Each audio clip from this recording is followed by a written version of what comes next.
자, 이렇게 이해하기 어렵잖아요. 반응이 평소보다 많네요. 좋아요. 그러니까 우리가 성경을 읽을 때 재미가 없으면은 읽기가 어렵죠. 그래서 그런 부분들을 중심으로 어떻게 좀 읽으면 좋을지. 제가 오늘은 이제 저희가 이제 3월 29일에 일일 수련회를 또 한 번 할 건데 그 전까지 여러분들이 통독할 범위가 여기 사무엘 3까지예요. 사무엘 3까지를 이제 어떻게 읽으면 될지를 좀 보면 좋을 것 같아요. 자, 여러분들 먼저 좀 묻고 싶은 게 있는데 솔직하게 손을 높이 들어서 얘기하세요. 여러분 성경이 하나님의 말씀이라고 생각하세요? 네. 손을 들어서 표시해 주세요. 성경이 하나님의 말씀이라고 생각하는 분. 아니어도 괜찮아요. 저는 강요하는 사람이 아니라서. 자, 그럼 제가 질문할게요. 왜 그렇게 생각해요? 왜 그렇게 생각해요? 난 이게 제일 신기해요. 자, 다시 한번 제가 성경은 하나님의 말씀이라고 생각하세요? 그러면은 교회 다니는 청년들은 네 그래요. 그럼 제가 물어봅니다. 왜 그렇게 생각하니? 하나님께 예배 드리려고. 하나님. 네. 제가 질문은 안 했잖아요. 이런 표정이에요. 그러니까 제가 왜 이 얘기를 드냐면 그러니까 하나님의 말씀, 성경이 정말 하나님의 말씀이다라는 여러분들이 인식을 갖고 있는 건 너무 감사하고 좋은 건데 왜 성경이 하나님의 말씀인지에 대한 근거는 갖고 있어야죠. 아닌가? 내가 이상한가? 저는 그렇게 생각했어요. 성경이 하나님의 말씀이라고 교회 가면 맨날 얘기하시는데 왜 그런지를 알아야 되잖아. 이제부터 얘기를 해드릴게요. 성경은 굉장히 오랜 기간 동안 쓰여졌어요. 뭐 정확하게 알 수 있는 사람은 아무도 없겠죠. 대략적으로 몇천 년의 기간 동안 쓰여졌습니다. 성경은. 여러분들이 갖고 있는 그 성경책을 갖기 위해서 굉장히 오랜 시간이 걸렸죠. 그리고 약 40여 명의 사람들이 이 성경을 썼습니다. 이해되세요? 네. 이슬람의 쿠란은 한 명이 썼어요. 마호멧이라는 사람이 썼습니다. 다양한 종교의 다양한 경전들이 있죠. 성경만 종교의 경전이 아니죠. 그것들은 다 혼자 썼어요. 그런데 성경은 40여 명의 저자가 수천 년의 기간 동안 썼는데 내용이 다를까요? 같을까요? 같아요. 그게 가장 강력한 성경의 하나님의 말씀이라는 증거입니다. 이 정도는 여러분들이 알아야 돼요. 알아야지. 너는 친구가 막 성경이 정말 하나님의 말씀이라고 생각해? 난 그렇게 생각해. 나는 유죄 때부터 교회 다녔거든. 그래서 왜 그렇게 생각해? 이렇게 되는 거지. 알고 있어야죠. 알고 있어야 되죠. 자, 여러분 아까 강의 들으셨겠지만 출애굽기 맨 마지막 장에서 레위기로 넘어갈 때 성경이 여러분들 몇 권으로 되어 있어요? 66권으로 되어 있잖아요. 우리가 보는 그 색인상은 그렇잖아요. 색인이라는 말 알죠? 오른쪽에 이렇게 좀 비싼 성경책은 이렇게 움푹 파여 있잖아요. 그렇죠. 거기에 창출내민신 뭐 이렇게 써 있잖아요. 그게 색인인데 그 색인이 66으로 되어 있지만 실제로는 몇 권이에요? 한 권이에요. 성경은 한 권이에요. 그렇죠? 그래서 창세기부터 계시록까지 하나의 전체의 이야기를 우리한테 풀어주는데 그 이야기가 몇 명이라고요? 40여 명의 사람들이 다양한 시대로 썼는데 일맥상통하게 우리에게 들려진다는 거예요. 예를 하나 들어볼까요? 레위기 들어가기 전에 출애굽기가 마지막에 끝날 때 어떤 장면으로 끝나죠? 여러분들이 드라마를 본다고 생각해봐. 어떤 장면으로 끝나요? 저는 그렇게 정서적인 표현을 쓰면 못 알아들어요. 자, 이스라엘 백성들이 하나님의 임재가 가득한 그 회막을 나중에 만들어서 들어가려고 하잖아요. 들어가요? 못 들어가요? 못 들어가요. 출애굽기는 못 들어가게 끝납니다. 회막에 못 들어가요. 그러면은 레위기는 뭐에 대한 질문을 하는 걸까요? 답을 주는 걸까요? 누가 거기에 들어갈 수 있을까? 라는 질문에 대한 답이 레위기예요. 그래서 레위기 1장 1절에 뭐라고 시작해요? 회막에서 시작한다고요. 장면이. 하나님께서 모세를 회막으로 부르세요. 이거 우리가 못 들어갔던 데인데? 여기서 뭔가 다른 걸 주실까? 왜냐면 모세조차도 못 들어간다고 출애굽기 마지막에 나오거든요. 그러면 그들에게 얼마나 큰 실망감이 있었을까? 도대체 여기 누가 들어갈 수 있겠습니까? 하나님 왜 회막을 만드신 겁니까? 내가 이제 답을 줄게. 그게 바로 제사야. 그게 예수 그리스도를 우리에게 나중에 십자가로 주셔서 주실 영원한 제사로 속죄를 이루시고 하나님을 만나게 할 것들을 레위기를 통해 신명기를 통해 쭉 보여주는 거죠. 그래서 그 그림을 갖고 여러분들이 쭉 따라오셔야 성경을 이해할 수 있어요. 그러니까 여러분들이 레위기 볼 때는 막 잠자고 여호수아부터 막 너무 여호수아부터 역사 얘기가 나오니까 그래도 좀 볼만하거든요. 그럼 정신을 딱 차리고 보면 성경을 다 어떻게 보냐면 다 이렇게 쪼개서 보는 거야 성경을. 낮장처럼. 그래서 내가 좋아하는 막 잠언에 막 내 길을 인도하시리라 막 이런 거는 아는데 레위기 제사법이 뭔지 모르겠고 막 이런 일들이 일어나는 안타까운 현상이 일어나는 거죠. 저는 오늘 이제 하나의 이야기로 아까 얘기한 것처럼 이제 66권이 있지만 하나의 스토리로 이 구약에 있는 뭐 역사서가 더 있지만 요 4개의 중심으로 이제 이야기를 쭉 연결해서 그냥 이제 설명을 해드릴 테니까 적지 마시고요.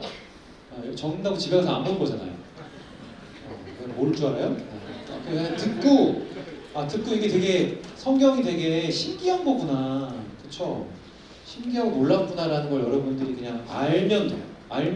알고 그 여러분들이 거기에 흥미를 느끼고 재밌어야 여러분들이 집에 가서 읽을 거 아니에요. 우리가 이거 해준다고 이제 나는 성경 다 읽었으니까 읽지 말아야지 그렇게 하는 게 아니니까. 자 보겠습니다. 자 구속사라는 말이 있어요. 또 안 되네? 됐어요? 돌아서면 되네요. 안 되는데? 됐네? 늦군가. 자, 여호수아서는 어느 책 다음에 있죠? 응? 신명기 다음에 있어요. 신명기 다음에 이제 여호수아는 이제 어디로 들어가요?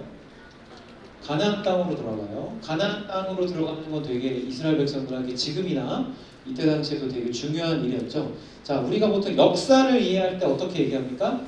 역사는 사람들이 써내려가는 이야기라고 생각해요. 근데 성경에서 역사서라고 얘기하는, 그러니까 역사를 주 배경으로 다루는 이 성경의 장르는 바로 하나님께서 인간을 구원하시기 위해 이 땅에 실제로 어떤 일을 하셨는가에 대한 이야기예요. 최근에 이제 한국에 있는 여러 가지 이제 언론들이나 되게 너무 사건, 사고 막 어지러운 소식들이 많이 있잖아요. 그러니까 그런 소식들, 신문에 따라가는 그런 역사는 그냥 인간의 역사고요. 그 역사 안에서 하나님이 어떤 걸 하시느냐, 그게 바로 구속사라고 여러분 이해하시면 돼요. 인간을 어떻게 구속하시기 위해 어떤 일들을 하셨는가. 자, 그럼 역사서를 보실 때 어떤 관점으로 봐야 되겠어요? 하나님이 여러분 가운데 역사하신다고 우리는 표현하잖아요. 그 역사가 우리의 마음이나 정서상에만 있는 게 거예요? 아니면 실제로 이 땅과 전 세계적으로 일어나는 일이에요? 전 세계적으로 일어나는 일이죠? 그렇죠? 뭐 이렇게 걱정할 게 많아요, 여러분들. 전 세계적으로 하나님이 그렇게 역사하고 계시단 말이에요. 그럼 여러분들의 삶을 하나님이 역사하고 계시지 않을까요? 하고 계시잖아요. 그러니까 하나님은 그걸 보라고 주시는 거예요. 내가 이 이스라엘 백성이라는 무지하고 어리석고 맨날 죄짓고 자기한테 불평불만만 하는 이 민족을 내가 어떻게 끌고 들어가는지 봐라. 너희들 인생도 내가 그렇게 끌고 들어갈 거야. 라고 얘기하는 거. 왜 이렇게 심각하지? 그런 관점으로 하나님이 우리에게 역사서를 주시는 거죠. 자, 그래서 하나님의 두 번째, 하나님의 구속 역사가 출애굽 사건 이후에 약속의 땅을 중심으로 전개됩니다. 그러니까 이제 하나님이 이야기를 써내려 가실 때 여러분 작가 있어요 여기 국어 국문학과나. 그러니까 어떤 배경이 되게 중요해요. 어떤 무대에서 이 이야기를 펼쳐날 건가. 그래서 그 이야기를 가나안 땅이라는 약속의 땅에서 하나님이 시작하시죠. 그래서 단순히 이스라엘 백성이 가나안을 정복한 역사적 기록이 아니라 하나님께서 약속을 성취하시고 구원의 계획을 이루시는 구속사의 한 장면으로 이 파트들을 읽으시면서 이제 넘어가시면 됩니다. 다시 한번 말씀드릴게요. 이스라엘 백성들이 이 땅에 들어갈 만한 자격이 있어요, 없어요? 진짜 없다고 생각하죠? 그렇죠. 진짜 없어요. 아무것도 없습니다. 그래서 심지어 그런 얘기도 나오잖아요. 이 민족 어떻게 하시라고요? 그냥 버리시고 다시 하십시오. 하나님. 제가 봐도 아닙니다. 모세 형님이 내가 봐도 아닌데 이게 50만 명 그냥 이렇게 하시고 다른 민족을 택하십시오. 이 민족은 소망이 없습니다. 라고 할 정도의 사람들이었다. 그런 하나님이 어떻게 끌고 가시느냐. 그렇다면 이스라엘 백성들이 누구겠어요? 현대 시대에. 여러분들 대답을 할 때 소리를 안 내는 그런 은사가 있는 것 같아요. 대단합니다, 여러분들. 나랑 눈이 마주쳤는데 이렇게 우리죠, 우리. 여러분이에요, 나예요, 저예요. 그렇게 성경을 읽어야 된다는 거죠. 자, 그래서 성경의 이야기들을 이해할 때에 이 예표라는 개념을 좀 알면 도움이 많이 돼요. 그래서 성경을 읽을 때 그냥 되게 어떤 사람들은 영적으로 막 그렇게 해석하거든요. 근데 그럴 필요가 없고 성경이 즉 16권이 결국 우리에게 해주고 싶은 말은 뭐예요? 하나님이 우리를 구원하시는데 누구를 통해 구원하신다? 예수님을 통해 우리를 구원하신다. 그럼 창세기부터 계속 예수님에 대한 얘기를 하시겠죠. 그거에 대한 예언이나 그걸 어떤 식으로 구원을 이루실지에 대한 얘기들이 쫙 나와 있어요. 성경에 대한 질문 뭐 나중에 하겠지만 이번 시간 끝나고 성경에 대한 질문들을 받으면 우리가 궁금한 게 많잖아. 근데 성경에 여러분들이 궁금한 게 다 쓰여 있어요, 없어요? 없어요. 왜 없을까요? 안 중요하니까. 하나님의 관점에서 우리에게 필요한 건 뭐밖에 없다고 생각하시니까? 예수 그리스도밖에 없다고 생각하니까. 그리고 그게 그냥 우발적으로 우리에게 보내신 게 아니라 창세기 그리고 그 전부터 어떻게 계획돼서 우리 가운데 오시는지 그걸 어떻게 이루어 가시는지에 대한 이야기인 거죠. 그래서 예표, 즉 어떤 인물이나 사물을 보면 예수님이 떠오르게 해요. 대표적인 예를 하나 들어보면 이게 신명기인지 출애굽기인지 기억이 안 나는데 리더들은 제가 많이 얘기해서 알 거예요. 제사를 드릴 때 제단이 있어요. 있어요? 있어요. 제사를 드릴 때 제물을 올려놓는 양이나 이런 그 제사물을 올리는 제단이 있습니다. 그 제단에 닿는 건 어떻게 돼요? 거룩해져요. 그 제단에 닿는 건 다 거룩해져요. 자, 예수님이 이 땅에 오셔서 사역하셨을 때 부담스러운 여인이 있었어요. 그 혈루병에 걸린 여인인데 그 여인이 평생 동안 자기가 그 병에 걸린 동안은 부정한 사람으로 여김을 받았던 거예요. 근데 이스라엘 백성들은 무슨 관점이 있었어요? 내가 더러운 사람이에요. 그럼 내가 경혜한테 가가지고 경혜의 머리를 딱 만져요. 그럼 경혜가 어떻게 하냐면 되게 불쾌하죠. 짜증이 나는 거예요. 왜요? 자기는 거룩했었는데 제가 경혜자매 머리를 딱 만져가지고 부정해진 거예요. 그럼 경혜는 어떻게 해야 돼요? 또 귀찮게 제사장한테 가야 돼요. 제사장한테 가가지고 제사 또 드리고 내가 부정한 사람이 아니다, 거룩한 사람이다 또 이렇게 인정을 받아야 그리고 또 바로도 아니야. 시간도 또 걸려. 며칠이 더 필요해. 그럼 그걸 갖고 또 가가지고 그 다음에 예루살렘 성전에 가서 예배할 수 있었어요. 그래서 여러분 교회 그냥 오는 게 되게 은혜라고요. 이스라엘 백성들은 그렇게 했어요. 근데 재밌는 일이 일어나죠. 그 혈루병 거인 여인이 예수님 모르게 쫙 와가지고 예수님의 뭘 만져요? 옷자락을 만져요. 자, 그러면 예수님의 옷자락을 만지면 예수님이 어떻게 돼요? 혈루병 걸린 여인이 부정한 여인이잖아. 예수님이 어떻게 돼야 돼요? 부정해져야 되죠. 내가 지금 어려운 얘기하는 거 아니죠? 부정해져야 되죠. 근데 성경은 뭐라고 얘기해요? 혈루병 걸린 여인이 거룩해져요. 다 나은 게 중요한 게 아니에요. 육체적으로 거룩해져요. 그거 누구만 할 수 있었는데 그 전에는 제단만 할 수 있었다고요. 이스라엘 백성들이 썼던 제사법에.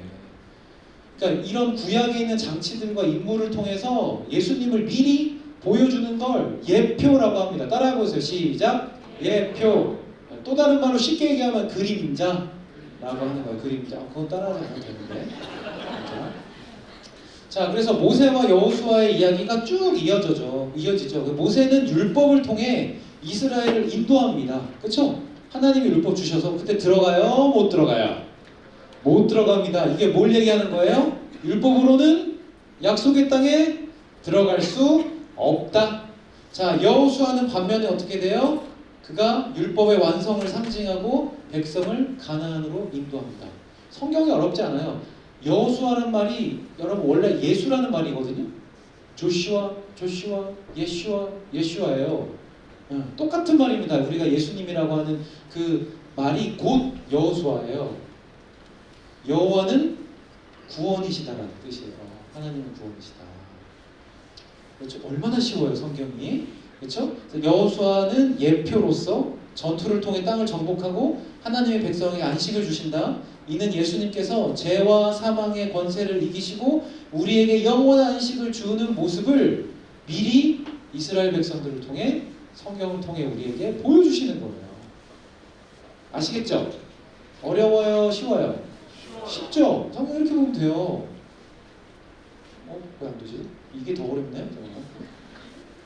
근데 돼? 일어나면 되지 또. 되죠. 자, 말씀 읽어볼게요. 시작.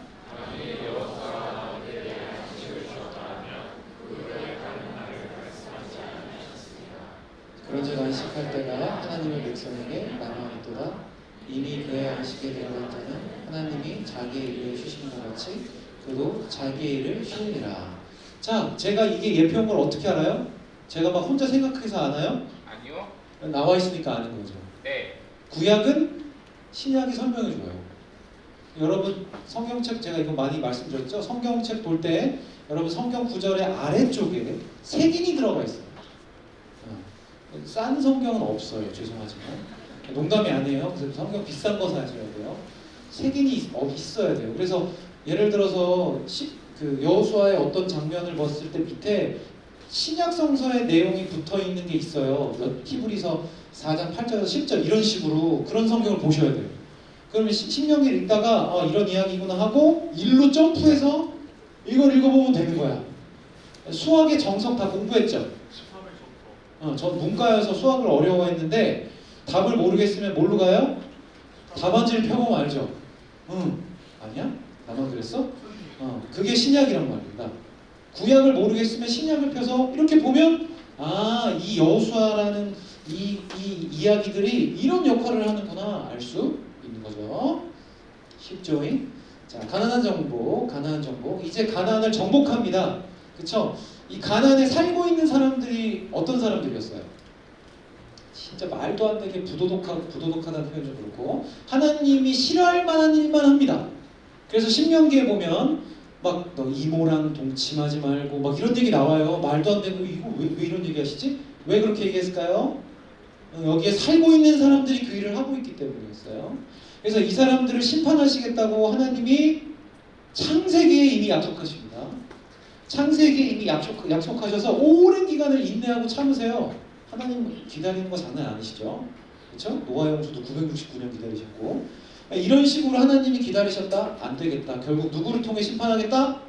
심판의 도구가 물이나 불이 아니야. 심판의 도구가 누구예요? 이스라엘 백성인 거예요.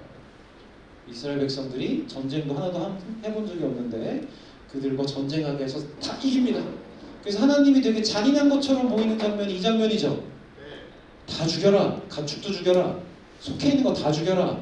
아기들도 죽여라. 그게 이 심판인 거예요. 노아 홍수가 마치 사람으로 인해 일어난 것과 같은 일들을 하나님이 하시죠. 하나님의 주권과 약속의 성취. 가나안 정복은 인간의 노력이나 군사적 전략으로 이루어진 게 아니라 하나님의 능력과 약속의 성취로 이루어졌다. 철저하게 전쟁을 못하죠. 이스라엘 백성은. 할 줄 아는 게 없습니다. 주님이 하시죠. 자, 그런 얘기들이 쓰여 있어요. 자, 그래서 넘어가죠. 시간을 또 지켜야 그게 안 되냐?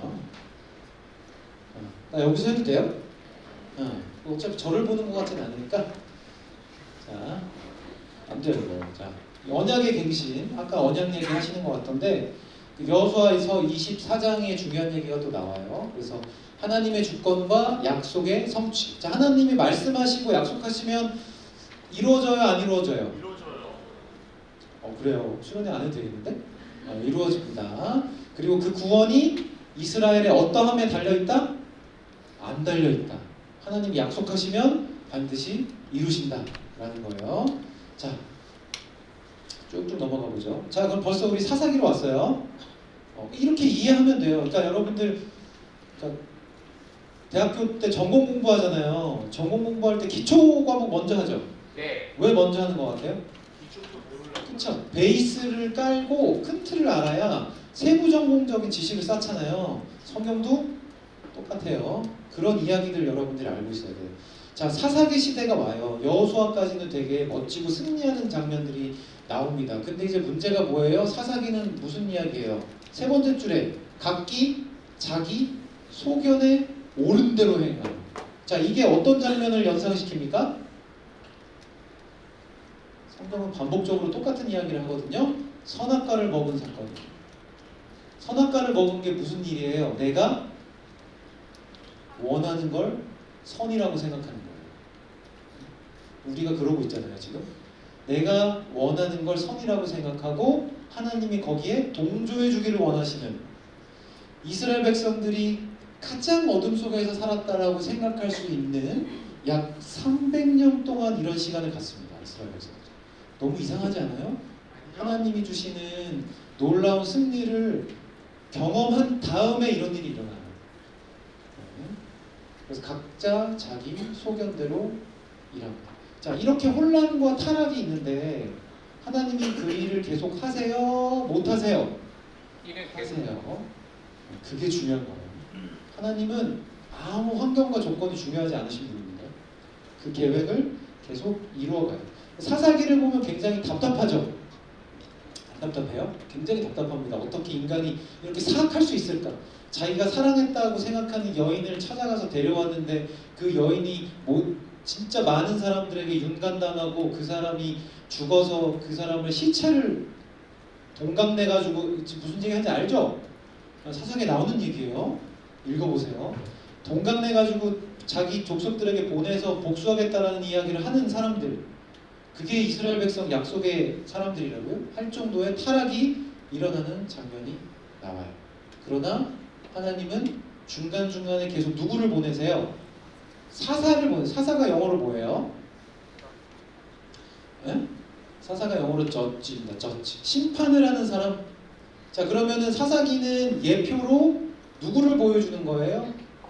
나중에 오셔서 우리를 진짜 심판할, 선악의 기준이 이스라엘 백성들이 아니라 그분의 기준으로 우리를 판단하고 심판할 분, 누구? 예수 그리스도. 그 얘기를 해주는 게 사사기예요. 그렇죠? 이게 딴 얘기를 좀 하면, 이게 성경이 재밌다라고 느끼는 사람은 구원이 은혜롭다고 생각하는 사람이 재밌어요. 근데 성경을 통해 내가 막 문제 해결하고 내가 어떤 길을 갈까, 뭐 진로를 택할까라는 고민을 하면서 성경을 보면 죄송하지만 성경은 재미없을 겁니다.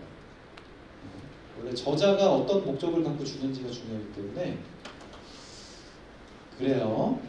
자, 그러면 이제 이스라엘 백성들은 어떤 마음이 생길까요? 사사를 중간중간에 주셔서 그때만 좀 괜찮아지고 계속 그들은 막 악해.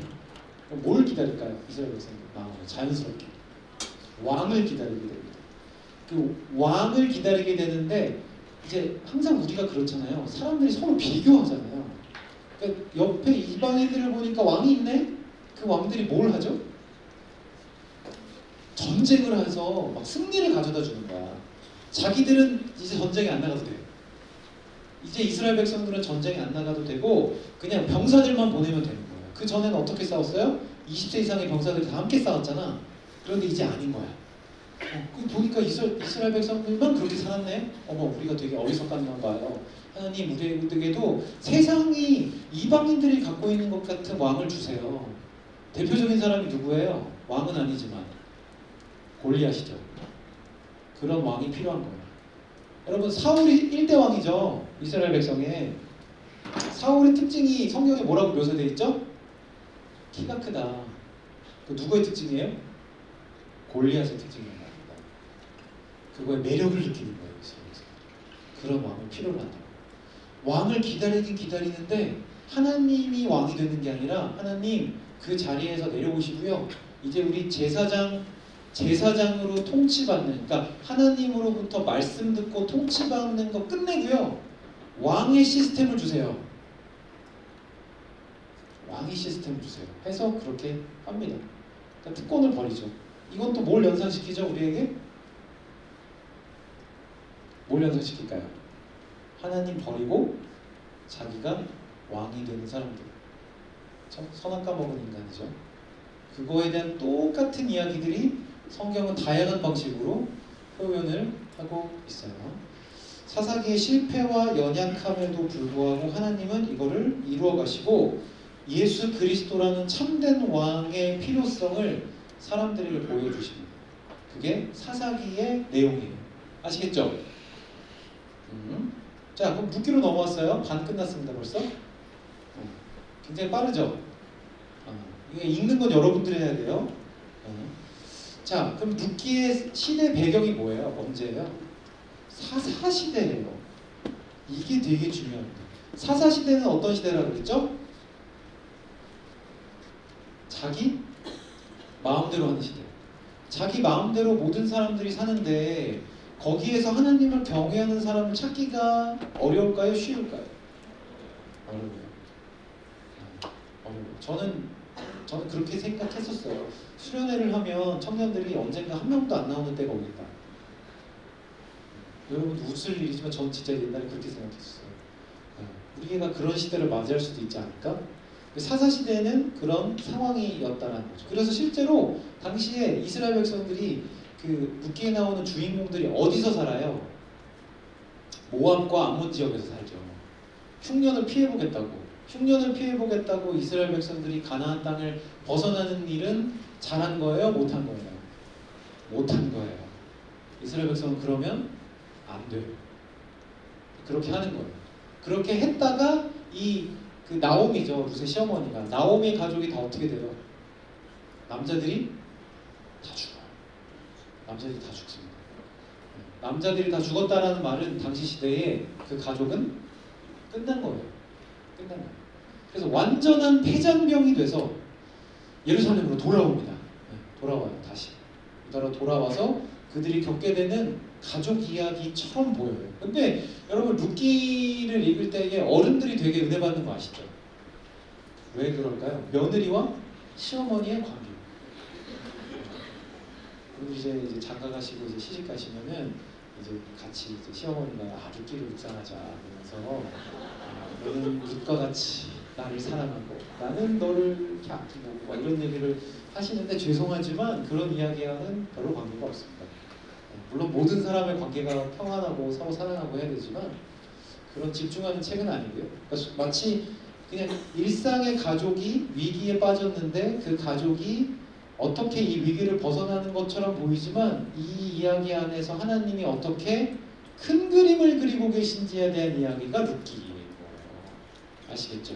룻기가 굉장히 재밌습니다. 그래서 룻기를 볼 때에 하나님이 어떻게 하셨다라는 말이 나올까요? 안 나올까요? 한 번도 안 나온다. 성경 진짜 재밌지 않습니까? 한 번도 문학적인 장치를 쓰는데 한 번도 그런 게 기록되지 않는데 마치 모든 게 우연으로 만들어진 것 같은데 그게 우연이다 아니다? 우연이 하나도 아니다. 하나님이 그렇게 하시는 게 룻기에 나와요. 고난 속에서도 하나님은 그 계획을 이루어 가십니다. 자, 그래서 흉년과 회복, 이스라엘 땅에 임한 흉년은 하나님의 징계를 보여줍니다. 아까 유림 목사님 통해 들었죠? 징계. 여러분 징계는 언제 해요? 여러분들이 부모라고 생각하면 언제 하는 거예요? 말 안 들을 때. 그냥 말 안 들을 때만 해요? 아니요. 너무 크게 얘기하는데요. 자, 신명기 아까 얘기 들었죠? 신명기 신자가 무슨 신자예요? 다시 신자예요. 그렇죠? 계속 똑같은 얘기를 하는 겁니다. 저처럼.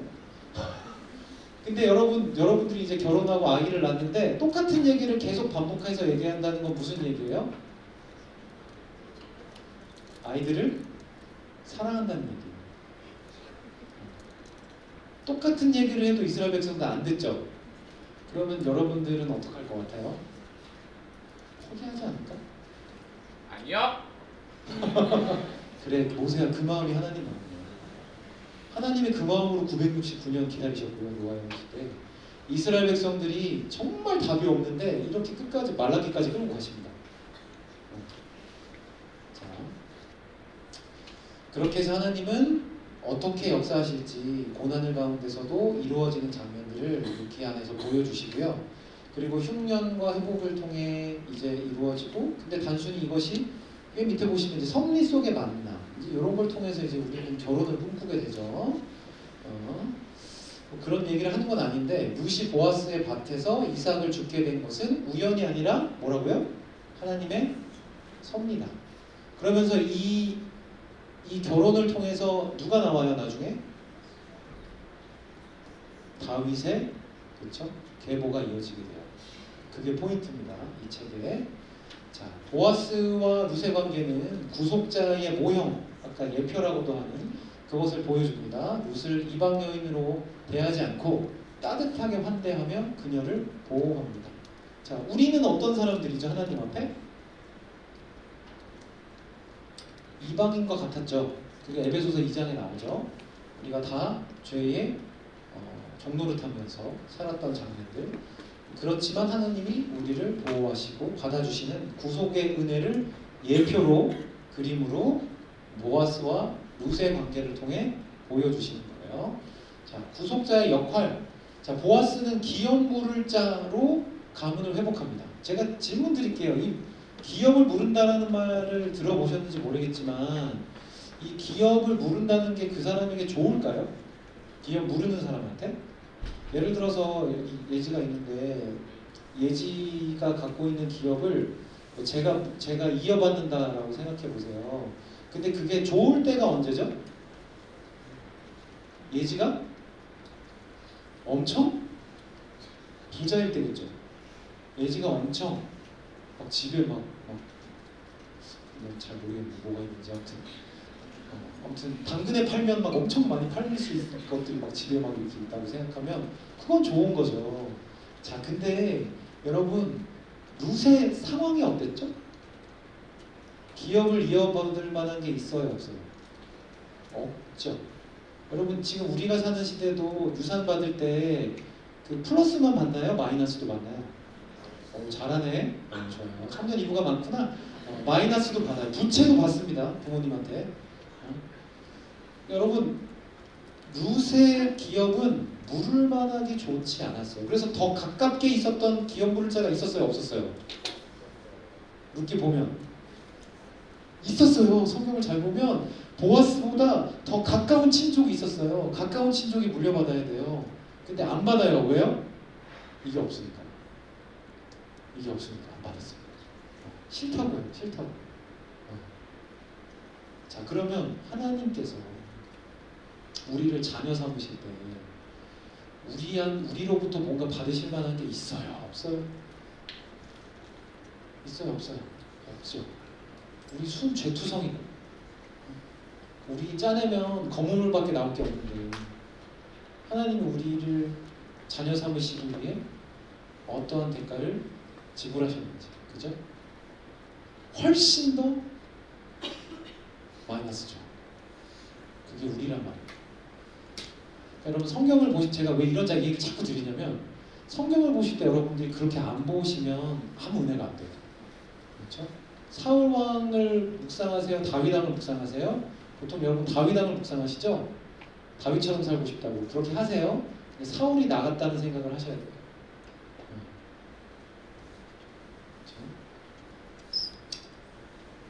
자, 그래서 계보가 완성이 계속돼요. 자, 그래서 이 계보가 여러분 마태복음 1장에 보면 그 지루해 보이는 족보들이 쭉 나와 있어요. 그렇죠? 그 족보의 중간에 보면 바로 이 얘기가 나옵니다. 룻과 보아스의 결혼은 누구를 낳았다고요? 오벳이라는 사람을 낳았어요. 그리고 그 사람은 다윗의 아버지인 이새를 낳습니다. 그리고 이새를 통해 다윗이 이어지게 되는 거예요. 자, 그래서 예수님이 어떻게 표현되죠? 다윗의 자손이라고 마태복음에 나오죠. 다윗의 자손이다, 다윗의 자손이다 계속 나와요. 즉 그냥 예수님이 그냥 막 떨어진 게 아니라 철저한 계획에 따라서 하나님이 약속하신 그 라인 그대로, 창세기에 나오는 그 라인 그대로 예수님이 오신다는 거예요. 여자의 후손이라고 얘기하는 그 후손대로 오신다라는 걸 약속하십니다. 자, 이방 여인의 역할 이건 있는데 이거 넘어가죠. 자, 사무엘상 왔습니다. 이제 다 끝났어요, 여러분. 여러분 대단하십니다. 여러분 스티커 다 받으셨어요? 어떤 사람 보니까 되게 뿌듯해하면서 이렇게 만지작거리고 있더라고요. 좋아요. 그렇게 이제 총 12개만 모으면 됩니다. 자. 오늘 3개, 다음에 3개, 그 다음에 3개, 그 다음에 3개 12개를 다 모으시면 여러분들 계시록까지 다 들으시는 거예요. 자, 사무엘상은 어떠냐라는 거. 자, 사무엘상은 이제 사사 시대가 어떻게 끝나는지에 대한 이야기예요. 그러니까 정치 시스템이 바뀌고 이제 왕을 세우는 시점이 되잖아요. 그래서 이제 왕정이 끝나면 왕정이 시작되는 시간을 갖죠. 그래서 나오는 인물이 누구가 있어요? 제일 잘 알려져 있는 사무엘과 사울 그리고 다윗이라는 인물을 중심으로 이야기가 전개됩니다. 그렇죠? 그래서 이 책은 단순히 이야기가 아니라 실제 역사에 있었던 이야기예요. 역사에 실제로 있었던 일입니다. 자 이제 왕권을 세우십니다. 왕권을 세우시는데 이스라엘 백성 첫 번째 줄에 따옴표 있는 거 보여요? 사무엘상 8장 5절. 자 읽어볼까요? 시작. 오 이거 되게 좋죠. 모든 사람들이 그렇게 하는 것처럼 우리도 왕을 주세요. 그러니까 당신이 필요 없으니까 왕을 주십시오. 우리도 그냥 세상 사람들처럼 살게요. 세상 사람들대로 통치하고 세상 사람들처럼 내 머리와 지혜와 지식 구하면서 살아볼게요 라고 얘기하는 장면입니다. 근데 그게 하나님 앞에 죄예요? 아니에요? 하나님 앞에 죄죠. 하나님이 이거 들어주세요? 안 들어주세요? 들어주세요. 그리고 그거에 대한 징계도 하세요? 안 하세요? 하세요. 그리고 하나님이 그 일을 선택할 때에 너희들 가운데 이런 일이 있을 텐데 이럼에도 불구하고 할 거야? 라고 하나님이 물어보세요. 재차 이스라엘 백성들이 뭐라고 하죠? 하겠다고 해요. 하겠다고 합니다. 우리랑 똑같죠. 우리가 뭔가 잘못된 선택을 할 때 하나님의 말씀이 아니라 하나님이 원하시지 않는 어떤 일들을 선택할 때 거기에 따른 징계가 있을 걸 알아요? 몰라요? 아니, 보통 모르죠. 모르니까 우리가 어제 또 그런 선택을 했겠죠. 오늘 아침에도 그런 선택을 했을 거고. 몰라요. 하나님이 알려주셨는데 그냥 우리는 우리가 원하는 대로 가서 그 징계를 굳이 받아요. 그 어려움을 겪죠. 그런데 너무 감사한 건 징계는 그게 끝이 아니에요. 징계는 우리를 회복시키려고 하시는 거예요. 그거를 오해하지 않았으면 좋겠어요. 하나님께서 선악과 먹으면 죽는다고 하셨죠? 아담과 하와가 먹어요 안 먹어요? 하나님이 경고 충분히 하셨는데 먹죠? 자 그러면 우리 같았으면 어떻게 해요? 끝이야. 우리가 만약에 하나님이고 성경을 썼으면 창세기 3장으로 끝났을 거예요. 그러면 성도들이 너무 성경 통독을 자주 할 수 있었겠죠. 근데 우리 하나님 그런 분이 아니시죠? 그렇죠? 그래서 계속 그렇게 구속사 이야기를 끌고 가시죠. 그 이야기가 똑같이 기록되어 있는 겁니다. 제가 성경 가르칠 때 똑같은 말을 굉장히 많이 하는데 성경이 그래서 어쩔 수 없어요. 똑같은 얘기를 반복적으로 다른 방식으로 얘기하는 것뿐이다 라는 거. 자 사울이 뭔가를 이제 선택하는 얘기가 나와요. 이스라엘 첫 번째 왕으로 선택되지만 그는 교만과 불순종으로 인해 하나님께 버림받습니다. 누가 떠올라요? 아담과 하와가 떠올라야죠. 쉽죠잉? 쉽죠잉? 자 인간의 왕의 한계를 드러냅니다. 그러면은 이 시스템이 문제가 아닙니다. 법, 제도, 교육, 인간의 지혜 이런 게 문제가 아니구나. 인간의 뭐가 문제라고요? 죄가 문제라는 걸 구약을 통해 계속 보여주는 거예요. 자, 인간 왕의 한계를 드러내고 참된 왕이신 예수 그리스도의 필요성을 예표합니다. 진짜 그리스도가 필요합니다. 제가 되게 위험스러운 발언을 해볼게요. 요거는 이제 좀 잘라주세요, 현수야. 민주주의가 좋죠. 민주주의가 좋죠.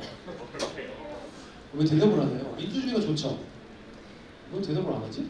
민주주의가 좋아요, 안 좋아요? 그럼 제가 물어볼게요. 성경에 민주주의가 나와요, 안 나와요? 이상하지 않아요? 이상하지 않아요? 자, 민주주의는 좋은 거예요. 민주주의는 좋은 거예요. 근데 성경에 민주주의가 안 나와요. 뭐가 문제일까요? 진짜 성경에서 약간 핵심의 문제는 정치적인 문제가 아니라 예수 그리스도가 우리 안에 있냐 없냐는 거예요. 자, 구약의 지금까지 이야기를 나왔을 때 제가 이 이야기를 왜 드리냐면은 여러분들이 오해하지 말고 들으세요. 이스라엘 백성들이 하나님께 왕을 요구합니다. 당시에 왕을 요구하는 게 당시 시대에 가장 효율적이고 가장 괜찮은 정치 시스템이었죠. 그래서 요구한 거 아니에요. 이스라엘 백성들만 어떤 제도를 갖고 있었다고요? 제사장으로 통치받는 제도를 갖고 있었다고요. 다른 사람들이 봤을 때는 되게 이상한 거예요. 이 나라는 뭐 이렇게 해? 아니 자기들이 좋은 의견을 제시하고 가장 효율적이고 가장 그들의 계획에 맞는 어떤 걸 선택해서 하면 되는 거 아니야? 다수결의 원칙으로 하면 되는 거 아니야? 근데 왜 저 나라는 하나님이 말씀하시면 그걸 순종해야 된다 그러지? 이상하지 않아? 아니구나. 아, 저는 이 시대에 사는 사람이잖아요. 저도 민주주의가 좋고 저도 자유가 좋은 거 알잖아요. 근데 성경을 보면 하나님이 정말 중요하게 생각하는 자유는 하나님으로부터 통치받는 자유예요. 그게 없으면 어떤 제도, 법, 조직 다 답이 될 수 없는 거예요. 그래서 뭘 기다려야 된다? 진짜 왕을 기다려야 된다. 진짜 메시아를 기다려야 된다라는 거를 계속 우리한테 얘기해 주시는 거예요. 제가 어제도 어떤 지체들하고 막 얘기하는데 너무 자연스럽게 결론이 어떻게 됐냐면 결국은 예수님 오셔야 된다. 예수님 오셔야 된다. 저는 이거를 얘기할 때에 농담으로 얘기하지 않거든요. 우리 안에 있는 수많은 문제들이 있잖아요. 여러분 그거 해결되려면 어떻게 되죠? 물론 단편적으로 법과 제도를 수정하고 우리 안에서 정말 지혜를 발휘해서 어느 정도 우리가 잘 다듬고 수정할 수 있죠. 좋은 겁니다. 근데 그걸로 최종적인 결론이 나요? 안 나요? 안 나요. 진짜 왕을 기다려야 돼요. 주님이 그래서 다시 오신다 하셨어요? 안 하셨어요?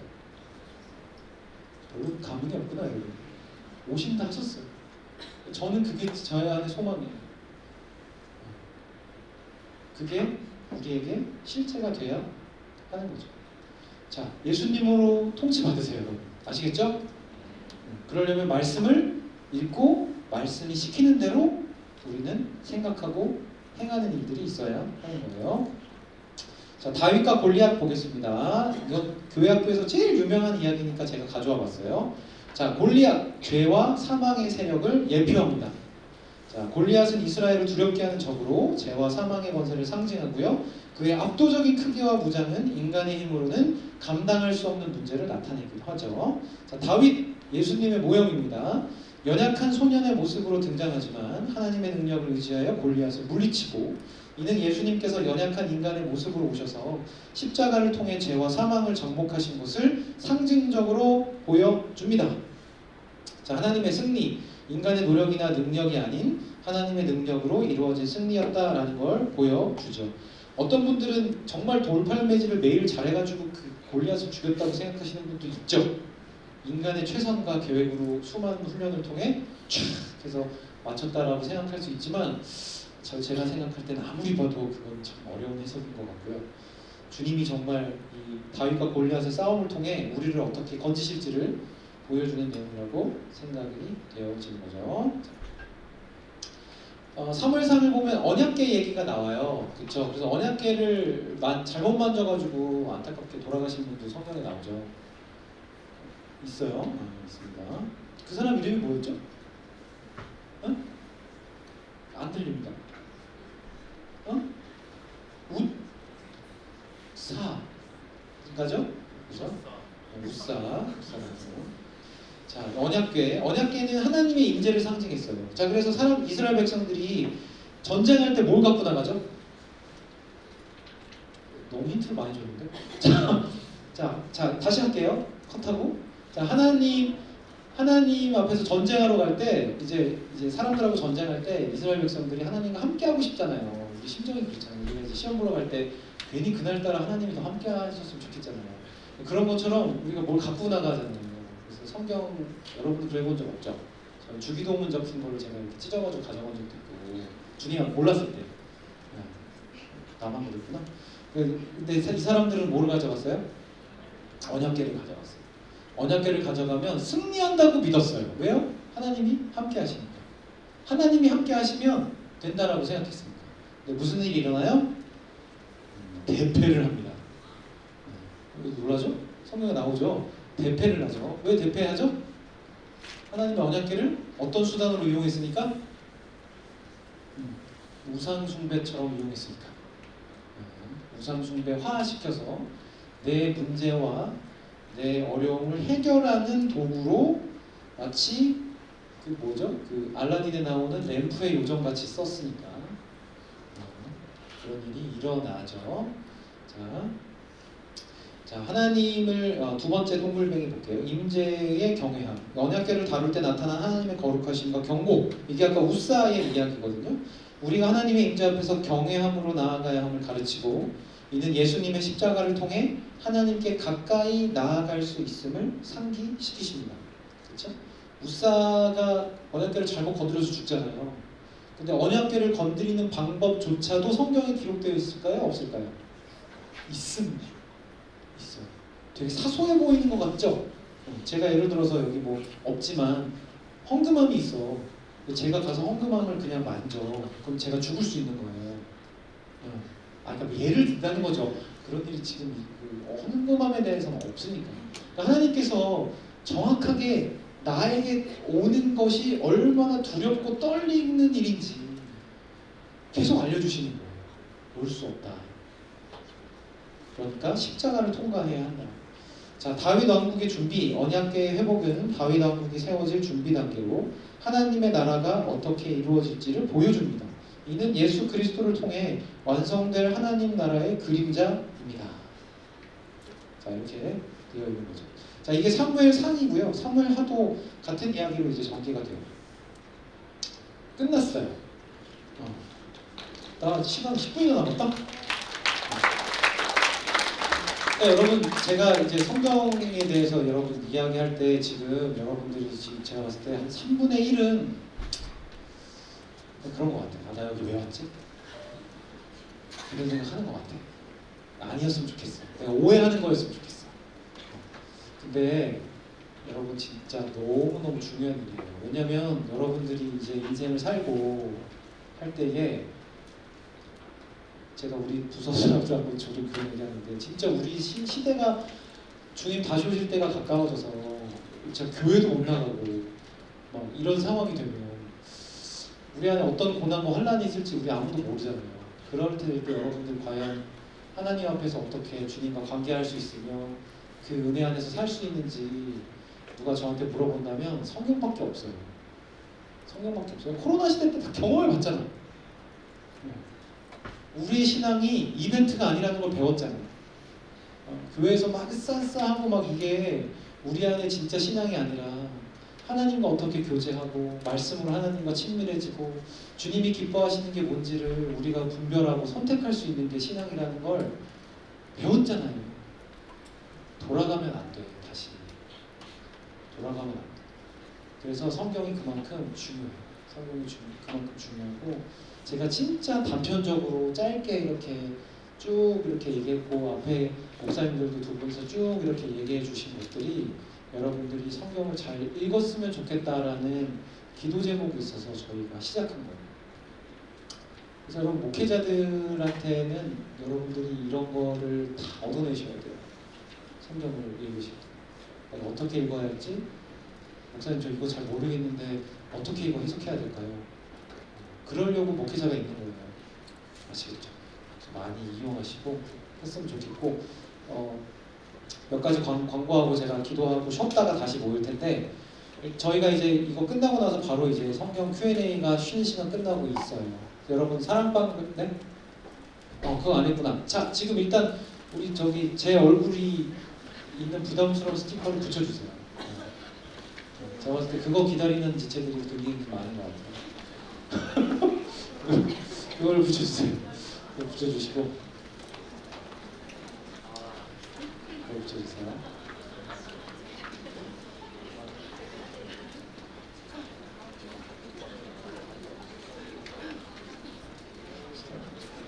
아시겠지만 제 얼굴이 상당히 큰 편이기 때문에 꽉 찰 겁니다. 스티커가.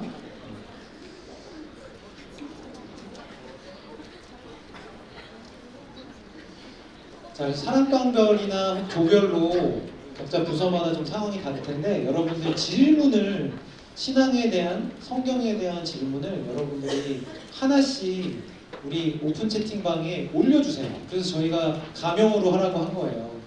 그래서 여러분 올려주시고, 그리고 혹시 이따가 시간이 남으면 또 개인적으로 질문을 또 채팅방 통해서 받아서 할 테니까 그렇게 올려주시고요. 여러분들이 하는 질문이 또 누군가의 질문일 수 있으니까요. 여러분 그렇게 해주시면 좋을 것 같아요. 그리고 여러분 지금 중성전 앞에 가시면 화이트보드에 지난번 수련회 때 저희가 같이 중보기도 했던 거 기억나요? 여러분 기도 제목 받아서 영역별로 그런 식으로 제가 이렇게 묶어놨어요. 제가 직접 글씨를 썼는데 거기에 이제 포스트잇이랑 볼펜이 있을 거예요. 중성전 보기에. 그럼 거기에 여러분들 기도 제목 적어서 해당되는 영역에 붙여주세요. 붙여주시면 이따 저녁에 예배할 때 같이 기도하도록 하겠습니다. 자, 스티커 다 받으셨어요?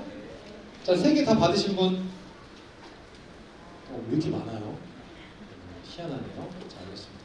자, 기도하고 한 좀 시간 드린 다음에 다시 모일게요. 제가 기도하겠습니다. 하나님 감사합니다.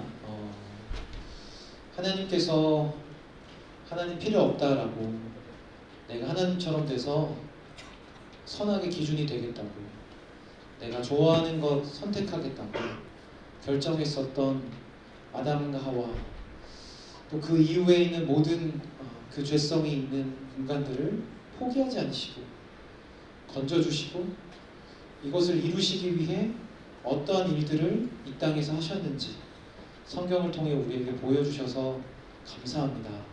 주님이 우리를 사랑하신다라는 마음이 말뿐이 아닌 실제 이 땅의 역사 가운데 일어났고, 우리가 그것을 묵상하고 기억할 수 있도록 성경을 주시니 감사를 드립니다. 하나님, 오늘 우리가 창세기부터 사무엘상까지의 이야기들을 보면서 주께서 얼마나 신실하신지를 보았는데, 아버지, 이때의 하나님이 여전히 우리의 하나님이심을 믿습니다. 여전히 우리와 함께 하시고 우리의 삶을 인도하시고 나의 느낌과 감정과 상관없이 주님이 나를 구속하셨고 또 완전한 구속으로 인도하고 계신 주님이심을 믿고 신뢰하는 시간들, 우리가 성경을 볼 때마다, 읽을 때마다, 묵상할 때마다 느낄 수 있는 우리 뉴에이브 지체들 될 수 있도록 축복하여 주시옵소서. 주님 감사합니다. 주님 사랑합니다. 예수님의 이름으로 기도드립니다. 아멘. 주님께 박수로 하겠습니다.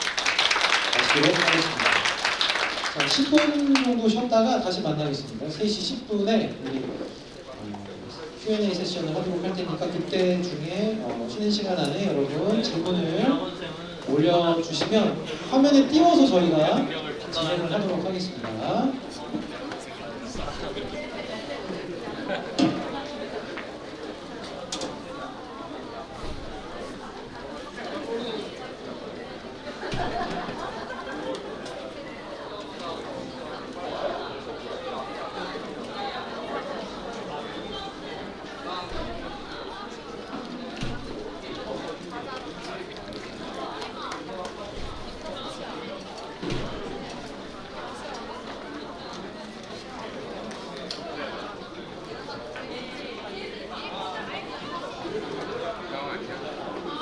재형이 형 이제 수련회 이제 2개월밖에 안 남았어요. UAV 대형 이제 2개월밖에 안 남았어요.